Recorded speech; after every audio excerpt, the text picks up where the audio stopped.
new interviews with witnesses, with victims who were available to us. One was not, owing to medical treatment. We began recanvassing. Patrol officers, which are the backbone of any police department, had done that kind of work at the initial response. Canvasses, knocking on doors, attempting to see whether there were cameras in the vicinity. Unfortunately, we did not have a lot of good camera coverage as we have in other incidents in our downtown. But today, on Sunday, detectives began to do that again, working with detectives out of that Chittenden County Gun Violence Task Force and with new partners too. So not only our normal long-term partners in the ATF, but new partners as well, folks with whom we have strong relationships but don't have occasion to work as often, but were brought in by the tremendous amount of concern and attention that this case garnered at the highest levels of government. I received personal calls from both senators, from our congresswoman. We knew the governor was paying attention to this case, and we knew that it was being addressed at the highest levels as well, as the mayor's phone call with the president just now indicates. The FBI brought in a number of people and were able to augment our resources as we pursued this case. At approximately, just after 3:30, at approximately 15:38, during a door knock canvass at the location of the shooting, members of the ATF knocked on a door that had been closed the night before. Officers that the previous night had done a sweep of that entire location for both investigatory reasons and for security. So armed officers went through that apartment building, but did not have probable cause to go into every single apartment. So if people answered the doors, we spoke to them. And if they didn't, or if the apartment appeared closed, it is in fact a holiday weekend, we had no legal authority to go into units in that moment, especially since at least one witness had indicated that the shooter had in fact left the scene heading north. And so the notion of being able to just enter apartments was not available to us. We instead did this re-canvass door knock, and upon knocking on one door, the ATF agents were greeted by a man who stepped out of the door towards them with his palms up at waist height and stated something to the effect of, "I've been waiting for you." The ATF agents said, "Why is that?" And the gentleman said in some substance, "I would like a lawyer." He stepped into the hallway. They moved between him and the door and said, "Well, why is that?" He stated, I would like a lawyer. "Do you have any guns in there?" He stated that he had one. They asked if he had any others. He stated again, "I think I would like a lawyer." At that point, he was detained. He was taken to our police headquarters by a marked cruiser of the Burlington Police Department, and we swept that location only for security, which is a different level of sweep than a search. Closed the locations, secured it, and then obtained a search warrant, working closely with the state's attorney's office and with the U.S. attorney's office to make certain that that warrant was something that was going to be useful to both if it came to being something that we would use either with the state's attorney or with the U.S. attorney. We conducted investigations during that time as well, including finding out that the gentleman in custody, Mr. Eaton, had purchased a .380 recently. We discovered that we spoke to some people who knew him. The warrant was granted by a Vermont judge, and it was executed at approximately 21:53 hours. And at that point, during that search, we recovered a .380 firearm and Hornady red tip ammunition. ATF tests through the National Integrated Ballistic Information Network, or NIBIN, have since connected that firearm to the casings that were recovered at the scene of the shooting. You know, cops often say that it's better to be lucky than good, but it's really even better to be both. And I believe that's what we have here. We certainly had a lot of incredibly good work, but to go to an address and find that individual in this way too is a little bit more than just good work. We have a lot more to do, however. Even with this arrest, we are still working. There is more investigation to be done, and that includes trying to determine motive. We still do not know as much as we want to know, but I would urge the public and you in the media to avoid making conclusions based on statements from people who know even less than we currently do. We are working hard to find out this information, and we are nowhere near the end of this investigation. But we are trying to determine what we have beyond the knowledge that, yes, this person, we have full probable cause to believe, committed this horrible, horrible crime. Our next step will be building that case to make certain that it is as strong as possible when we, so that we can deliver it to the state's attorney.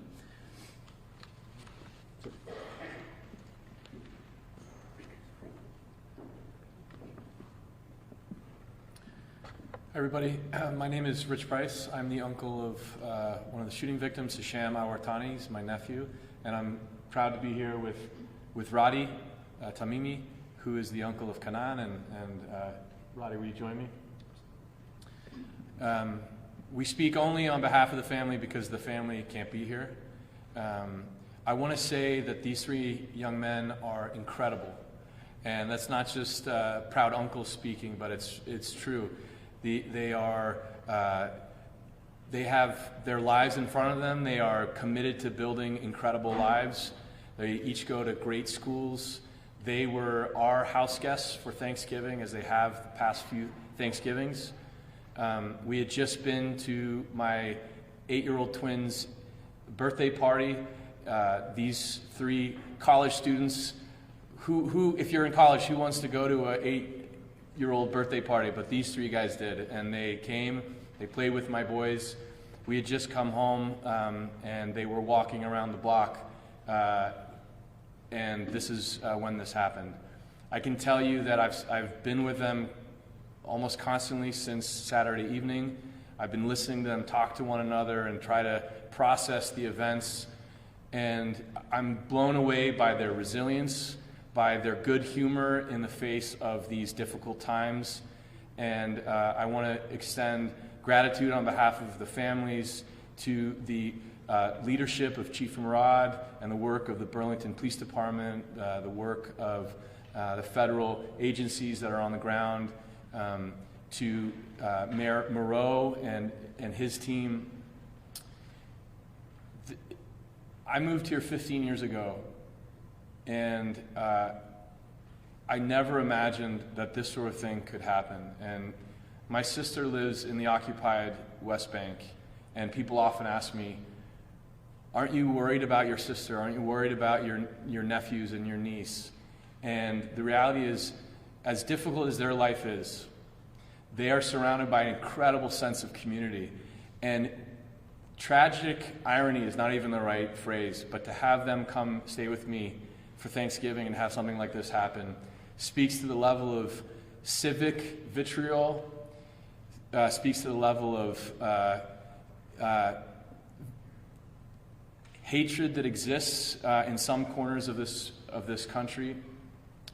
It speaks to a sickness of gun violence that exists in this country. And I'm proud of, even though this is devastating that this happened in this community, I am really proud and grateful to the community that is here and has rallied around our family and these boys. And I want to finally say, I'll ask Roddy to say some words, but I want to finally say thank you to the staff at UVM Medical Center. The doctors and nurses and staff have been so kind and committed to the well-being of these young men. I'm grateful to them, as is the families. And Roddy here, uncle of Kanan, just flew in from California. And I haven't had a chance to say hello, Roddy. Hello. I don't know that I have the same words that you have prepared, but thank you for that. He speaks for myself and the whole family, for all three of the families involved. I'm still processing everything. I just got here from California and walked right in, as you saw. We consider ourselves very lucky at this point as far as Kenan's family is concerned. Not so with Hisham and Tahsin. We're really praying for them, and we're still in shock over this. And as he stated, Kenan grew up in the West Bank, and we always thought that could be more of a risk in terms of his safety, and sending him here would be the right decision. And we feel somehow betrayed in that decision here, and we're just trying to come to terms with everything. At this point, I don't have much else to add. I think Rich did a great job. Thank you.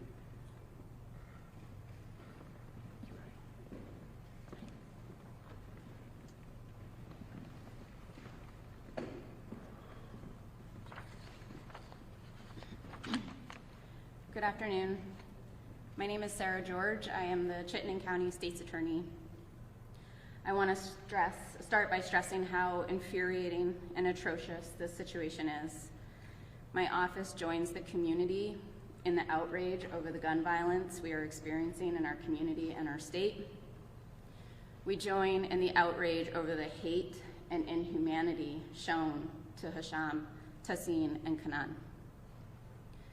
Today, our office filed charges against Mr. Eaton, specifically 3 counts of attempted murder for the senseless, unprovoked violence against these 3 young men. These are 3 life felonies, and although we do not yet have evidence to support a hate crime enhancement, I do want to be clear that there is no question this was a hateful act.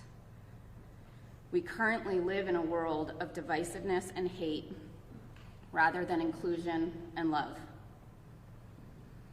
Our media and our social media are often filled with harmful and false rhetoric that provokes hateful beliefs and pits us against one another. When this rhetoric is coupled with a nation obsessed with firearms and easy access to the same, violence is not just predictable, it is inevitable. As much as we claim otherwise, Vermont is no exception to this. We must, as a community and state, stand strong against hate and divisiveness. We must see the humanity in each other and unite as one community in one state that will not tolerate this hate. And we must reckon with the reality that Vermont has one of, if not the highest, rate of gun deaths in New England. In the meantime, as our community grapples with this reality, my office will continue to work closely with the Burlington Police Department and our federal partners to hold Mr. Eaton accountable and any others who commit such horrendous violence in our home. Thank you.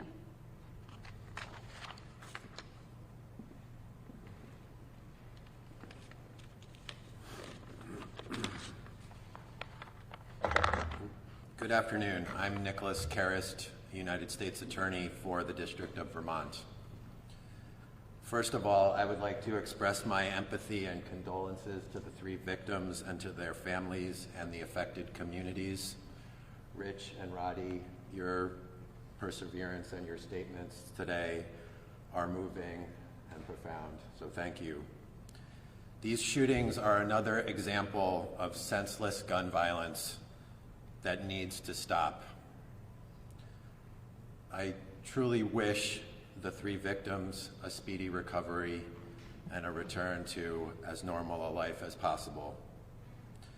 Second, I would like to offer my thanks and deep appreciation to our law enforcement partners, especially the Burlington Police Department, the ATF, and the FBI. They have all brought the full extent of their resources to bear on this ongoing investigation, including, among other things, ballistic matching technology provided by ATF and victim services and computer and cell phone analysis provided by the FBI. Finally, as for the ongoing investigation, I have no comment on the evidence uncovered so far or the charges filed by the Chittenden County State's Attorney's Office or the likely path of this case as the investigation unfolds. I can say that my office and the Department of Justice as a whole, including the Civil Rights Division, will follow the facts where they lead. The priorities of the Attorney General of the United States and my office are to protect public safety, ensure civil rights are protected, and to follow the rule of law. Following the rule of law means not making prejudgment and requires following the facts where they lead, and that's what we intend to do. Thank you. Okay, I want to thank everyone who shared their remarks, especially Rich and Roddy. And say again, welcome to Burlington, Roddy. I'm sorry it is under these circumstances. And with that, I think any of us up here would be happy to answer questions. Does Jason Eaton have a record of any sort, a criminal record? Here in Vermont, we have one traffic interaction. We believe that he arrived sometime in the summer and has not been a resident here for long. We believe he came from the Syracuse area, and we have made contact with people who knew him there. We are working on developing whether or not there are additional records in other places. But insofar as Burlington goes, no, it does not appear that he does. It also appears that he's a very recent arrival here. And Chief, you mentioned that the suspect welcomed the officers effectively a day after shooting these young men and said, "I've been waiting for you." How did your officers react? And what was the suspect's mood and general disposition? So the suspect, it was not our officers. These were agents with the ATF, really terrific men who are embedded in this community, work regularly with our officers. They encountered him, from what I understand, in sum and substance. It was a matter of knocking on the door, appearing. He appeared very nervous. He was shaking. He produced his hands empty, stated, "I've been waiting for you." Why's that? "I think I need a lawyer." "Do you have any weapons in there?" "There's a shotgun inside." "Anything else?" "I think I need a lawyer." And at that point, he was detained. His affect was remarkably, there was shakiness and a sense of concern, but also something of a lack of affect. I watched his being presented with the information that he was going to be charged with attempted murder ×3, and his reaction was negative. There was very little reaction, an affect-less reaction to the information that he was going to be charged with attempted murder ×3. Can you tell us about... Here's so I'd like to, we've got a lot of people interested in answering questions. So I'll try to moderate, and if you could raise your hand, and I'll try to recognize you. So go ahead. Thank you so much, all of you, for sharing this information, and thanks to the families for being brave and sharing your story too. Can you tell us the condition of the 3 victims, and can you also tell us if you know a religious affiliation for Mr. Chief?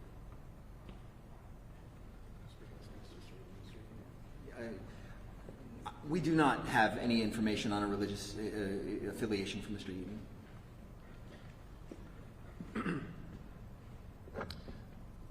All three young men are in ICU currently in UVM Medical Center. As Roddy said, I think Kanan's injuries are, though difficult, he'll make a full and speedy recovery. Taksin is in quite a lot of pain, and my nephew Hisham received a spinal injury as a result of the shooting and faces a long recovery. Okay, here in the front row with the blue sweater. Thank you so much. First question for the chief. You mentioned that you spoke to people that knew Eaton. Can you speak a little bit about whether or not they had anything to say about either his mental health or any sort of hate motivations? And for everyone else at the podium, could you also talk, I know that there's no charges for hate crime, but can you talk about any sort of nexus to hate from this? Was there any motivation from what's going on between Israel and Hamas right now? Anything you can speak of, I think, not enough. So I think the state's attorney's phrase is the phrase that matters. Whether or not this is a hate crime by the law, it was a hateful act. It's one that we abhor, and anybody who steps out from a porch and attacks 3 random passerby for whatever reason is expressing a form of hate. I'm not prepared to speak about what we learned from the individuals who know Mr. Eaton. That's part of the ongoing case. We are working hard on making these kinds of determinations. Among other evidence that was recovered at the apartment is computer evidence. We will be making efforts with the great assistance of the Federal Bureau of Investigation and the incredible skill sets that they can bring to bear on looking into those devices and seeing whether or not we find histories. We know that in other instances, in other places, there have been writings, for example. There have been things that people have left, social media ghosts and things online that have given us the opportunity to impute motive. We do not currently have that, and what we do have I'm not yet prepared to discuss at this stage of the investigation. Okay, Mike, go ahead. Alex, could you talk about your agents and exactly what happened when they got there? I mean, was it their training? Was it their experience that the ATF agents just felt there was something about them? Mike, I'm going to speak on behalf of our federal partners. The chief described the situation at the door. To be frank, Chief Murad knows more exactly about what happened at the door than I do. So if there's more to add beyond what the chief said, he can do that. Otherwise, we're going to have no other comment about what happened there. Well, I'd like his own guys to speak. Mike, I'm going to speak on behalf of the federal partners here today. Why are you Muslim? Okay, the second row here. Can you tell us what you know about how the Residence was acquired? Was it acquired legally, recently? It was acquired legally through a federally licensed firearms dealer here in the state, and there were no flags on that purchase that we know of. It was acquired only a short while ago, a few months ago, I believe. Okay, back row. Go ahead, Sam. Do we know whether this has any previous criminal record? Thanks. As I mentioned before, here in Vermont, we have a traffic stop in our system right now. We are working to determine whether or not there are additional criminal history acts in any other locations. We believe he came from the Syracuse area in New York. That's obviously someplace that we'll be looking at. Go ahead. You have another one. Yeah, just another question. Was the public ever endangered? There was no lockdown. There was no citywide text message. Was the public endangered for those hours? That's a great question. So there was a press release done in less than an hour from the incident. We did close the location where it happened in order to facilitate investigation. We did not have any information that made it something that was an act that might have had wider public safety implications. Look, there are times where we have acts of violence in this city, and there's always the opportunity for that act of violence to either affect the people that it's targeted, affect people who are in the nearby vicinity, or to have wider implications as well. Last, as the mayor mentioned, we are currently still working on a double murder that occurred in the beginning of November. These acts, when they happen, have the potential to hurt many people. We do not lock down an entire city for something like that, absent there being other kinds of circumstance. In this case, we did not have that. And as I said, this was a matter of trying to figure out what we had and working as quickly as we could to address that. One question for Ms. George about the charges. Can we just well, if you want to be recognized again, I'll come to you in a second. Can you go ahead first, Pat? Hi. Chief Murad touched on this, looking for, regarding hate crime situation and how you have to go through computers and his writings and things like that.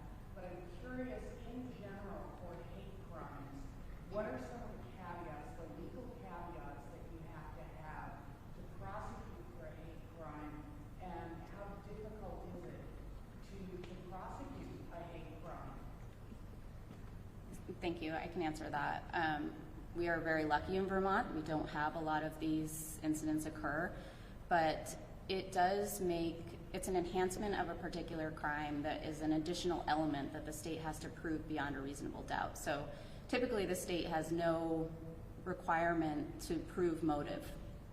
Many jurors, of course, have their opinions on that, and prosecutors might put forth a theory, but it is not an element that we have to prove.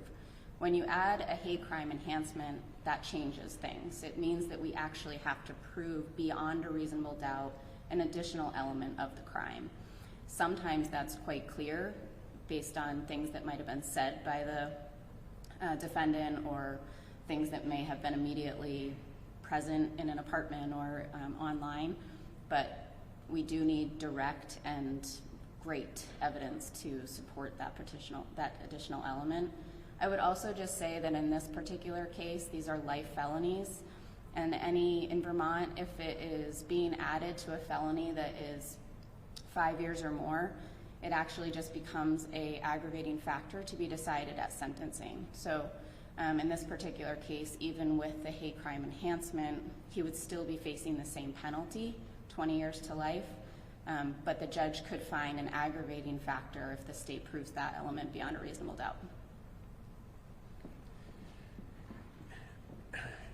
Did that address your question for Attorney George? Or?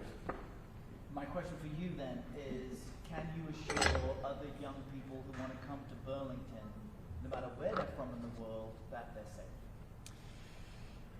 safe? So again, I think one of the tragedies of this event is that Burlington is a community that seeks to be extremely welcoming and inclusive to all.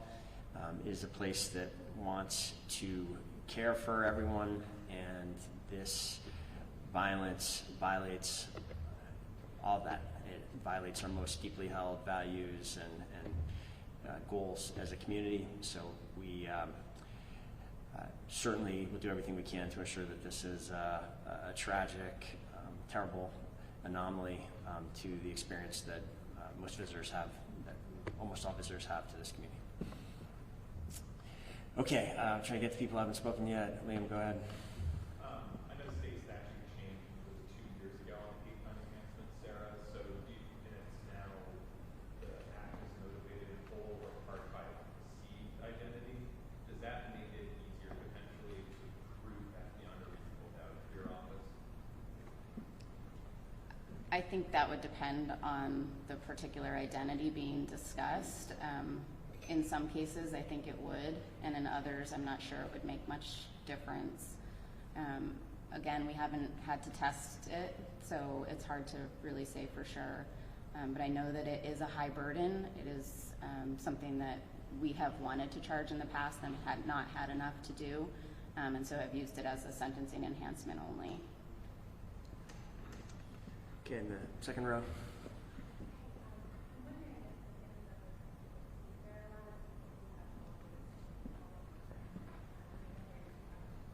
Sorry, can you speak up? Sure. A lot of us have called to this call.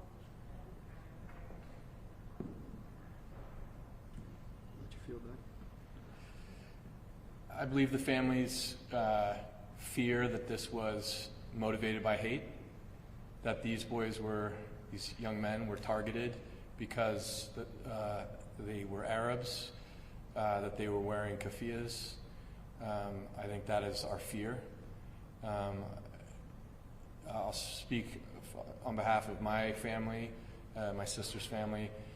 We believe in the sanctity of the presumption of innocence and due process, and so we'll support the authorities as they go through their investigation, but it certainly seems like that's our fear. Yeah. And Kenan's family shares that same sentiment exactly, absolutely. Hard to imagine in this time and with everything that's happening that it was just a random act. Doesn't feel that way, but we are absolutely willing to wait to find out and let due process take its course. Thank you. Okay, in the back, go ahead.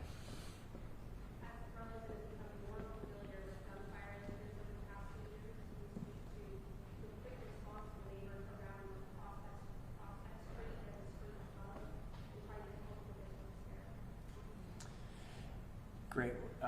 I do want to reinforce, so let's the Chief answer the response regarding neighbors. I do just want to say again, on point with your question, since we have had this significant increase in the volume of incidents like this that we're responding to.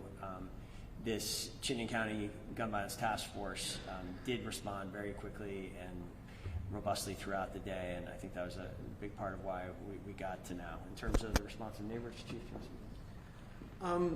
So, yes, as the mayor said, there are, I think the Gun Violence Task Force is incredibly important. Its deployment is something that we have gotten pretty good at as far as calling people out, having people respond.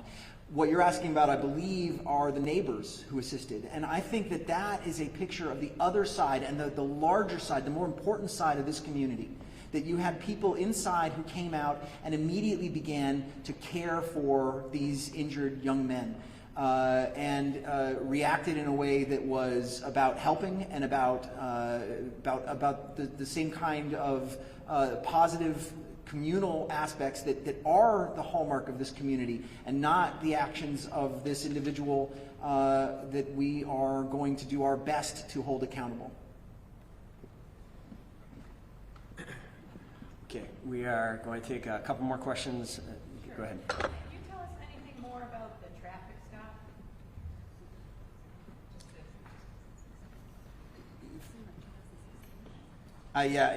The state's attorney is saying it was in 2016 or so. I don't have any information about that traffic stop and whether or not there was anything about it. Had there been something about it that caused our investigators to say, I think I would know that, and I don't. So that's my answer. Okay. Colin?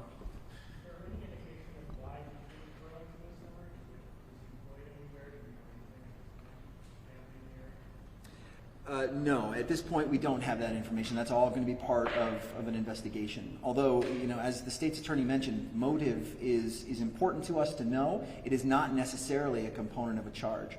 Our object was to determine that we have the physical evidence that associates him with this act, and I'm confident that evidence is very strong. Okay, I want to thank everyone for coming today. I want to say again thank you to the families for being here. I think a number of us will remain around if there are further questions, but I think we'll end the program here. Thank you all to the members of the press corps from really around the country, around the world for being here, and we'll work to get you additional answers if you need them through the day. Thank you.